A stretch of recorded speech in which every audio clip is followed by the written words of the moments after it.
Welcome in. Fun Astrology, November 14th, Thursday. Thomas Miller back.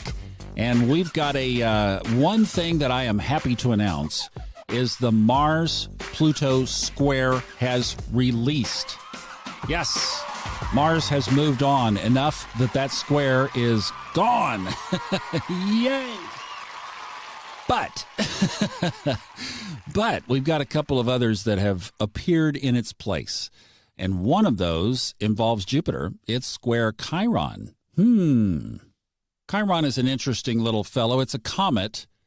And in mythology, Chiron was immortal and developed this arrow, this poison-tipped arrow, and was going to give it to, I believe it was Hercules, and making, let's say Hercules, invincible.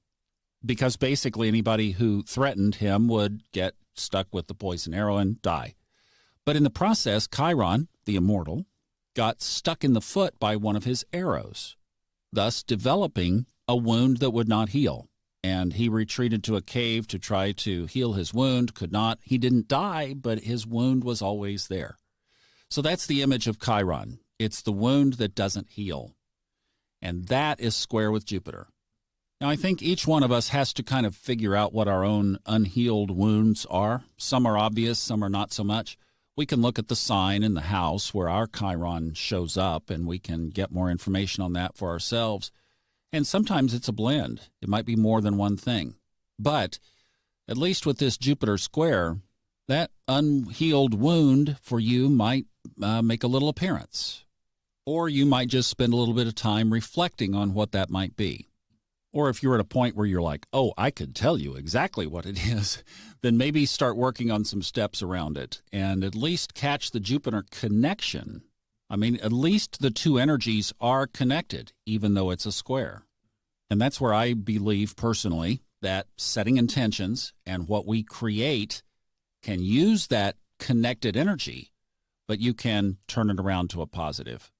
Okay, here's another one. Venus square Neptune. And that Neptune is in Pisces, Venus is in Sagittarius. That has a very spiritual component to it. So that might work on exposing some things, bringing a few things to light around some of the spiritual aspects of your relationship, particularly maybe even your relationship to yourself. Might be asking you to go a little deeper in some areas too.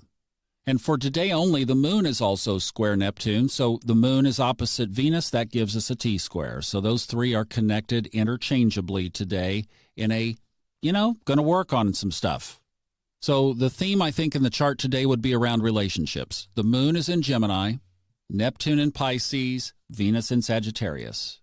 If you want a real quick summary of that, do some deep inner reflecting and self-talk around the spirituality of your relationships.